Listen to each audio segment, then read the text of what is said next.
विद्यार्थियों, ऑनलाइन कक्षा में आप सभी का स्वागत है।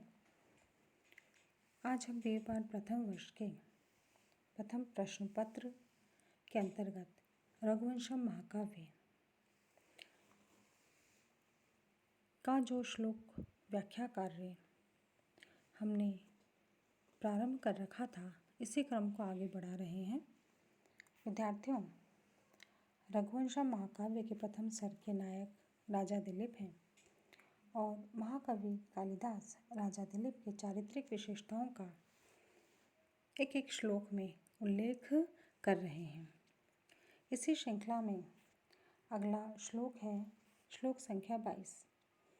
देखिए विद्यार्थियों, ज्ञाने मौनम क्षमा शक्तौ त्यागे श्लाघा विपर्यः गुणानुबंधित्वात् तस्य गुणा सप्रसवा इव।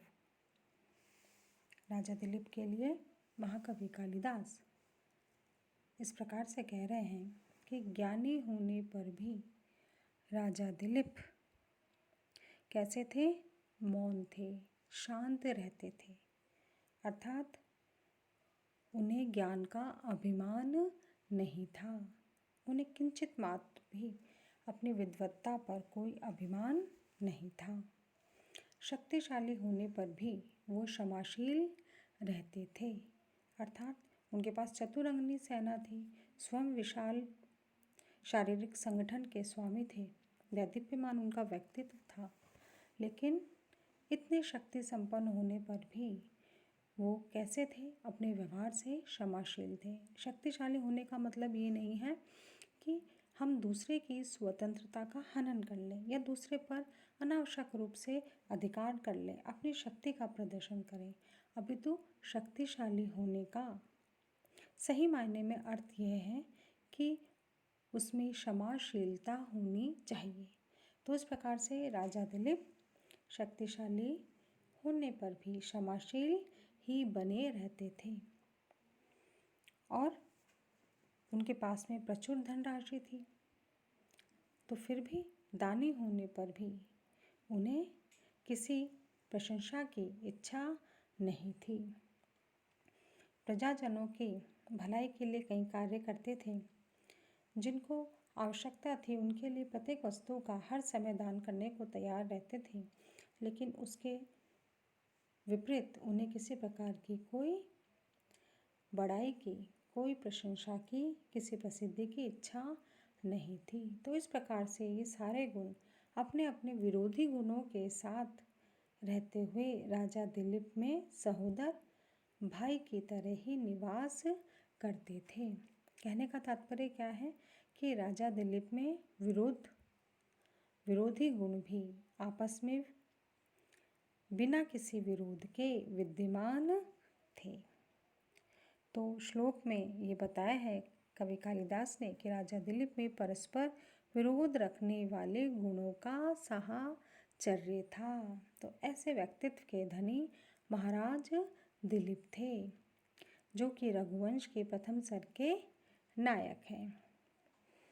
तो विद्यार्थियों, यहाँ पर श्लोक में जो छंद है वो है अनुष्टुप छंद। भाषा बहुत ही सरल सरस और प्रभावमयी है, वैदर्भी शैली है। अब हम चलते हैं उनकी अगली चारित्रिक विशेषता या फिर अगले श्लोक की तरफ। अनाकृष्टस्य विषयैः विद्यानां परदृष्टवनः तस्य धर्मर्तेरासीद् वृद्धत्वं चरसा विना। अब क्या कह रहे हैं? यहाँ पर महाकवि कालिदास बहुत ही गूढ़ बात को बहुत ही कम शब्दों में व्यक्त कर रहे हैं कि वृद्धावस्था दो प्रकार की होती है। एक होती है ज्ञान की, जब कम अवस्था में ही, कम उम्र में ही अत्यधिक ज्ञान को प्राप्त कर लिया है, और दूसरी होती है वृद्धावस्था उम्र की, अर्थात आयु की। यानी हम धीरे धीरे बालावस्था से युवावस्था और युवावस्था से वृद्धावस्था की ओर जाते हैं।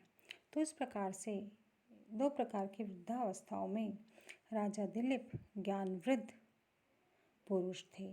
तो इस प्रकार से यहाँ उनकी प्रशंसा महाकवि कालिदास ने श्लोक के माध्यम से की है कि राजा दिलीप विषयों में आसक्त नहीं थे। किसी भी प्रकार के विषयों में उनकी कोई आसक्ति नहीं थी।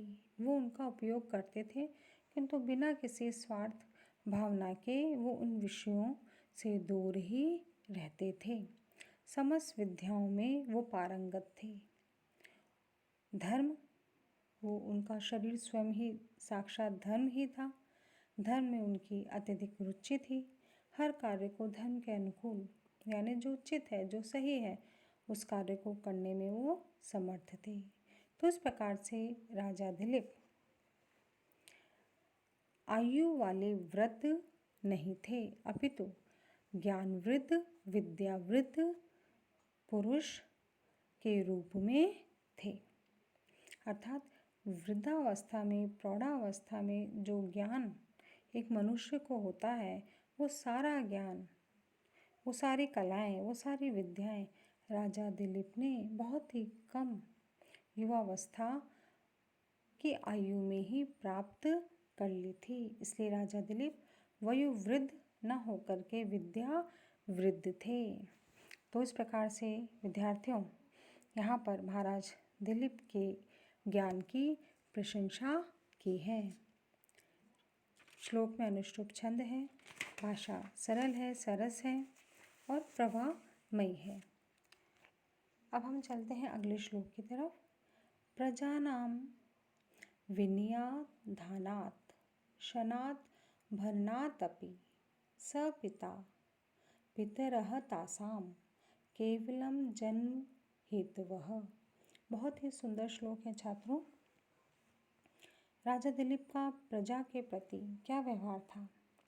राजा दिलीप का प्रजानुरंजन, प्रजा वत्सल, प्रजा के प्रति एक पिता की भूमिका के रूप में राजा दिलीप की यहाँ महाकवि कालिदास ने प्रशंसा की है कि वह सच्चे अर्थों में प्रजा के लिए जनक तुल्य थे, प्रजा के वास्तविक पिता की भूमिका में थे। विद्यार्थियों, यहाँ कहा है कि जो पालने वाला होता है, पालन पोषण करने वाला होता है, वो पिता कहलाता है।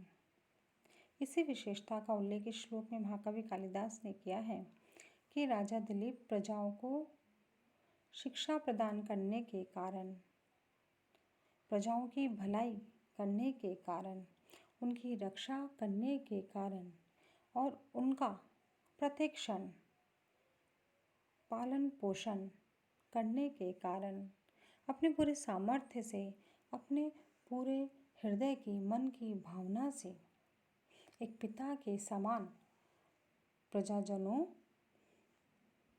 की देखभाल करते थे। एक पिता के समान अपने कर्तव्यों का, अपने दायित्वों का निर्वाह करते थे। उन्होंने कभी भी अपने दायित्वों से मुंह नहीं मोड़ा और ना ही स्वयं को किसी समय की सीमा में बांधा, अपितु वह प्रजाजनों के लिए हमेशा ही तत्पर तैयार रहते थे कि प्रजाजनों को किसी प्रकार का कोई कष्ट ना हो। तो इसीलिए विद्यार्थियों, कि पिता जो जन्म देता है केवल वो पिता नहीं होता, अपितु जो पालन पोषण करता है, सही दिशा देता है, लक्ष्य तक पहुंचाने का प्रयास करता है, रक्षा करता है, वो पिता कहलाता है। तो उन प्रजाओं के जो पिता थे, उन्हें तो केवल जन्म ही दिया था, लेकिन राजा दिलीप ने प्रजा का सच्चे हृदय से पालन पोषण किया। इसलिए सही मायनों में वो प्रजा के पिता थे, उनके जनक थे। इस प्रकार से विद्यार्थियों, यहाँ पर बहुत ही छोटे श्लोक में महान भावों का महाकवि कालिदास ने वर्णन किया है। विद्यार्थियों, राजा दिलीप की इन्हीं विशेषताओं के साथ मैं अपने व्याख्यान को यहीं विराम दे रही हूँ। धन्यवाद।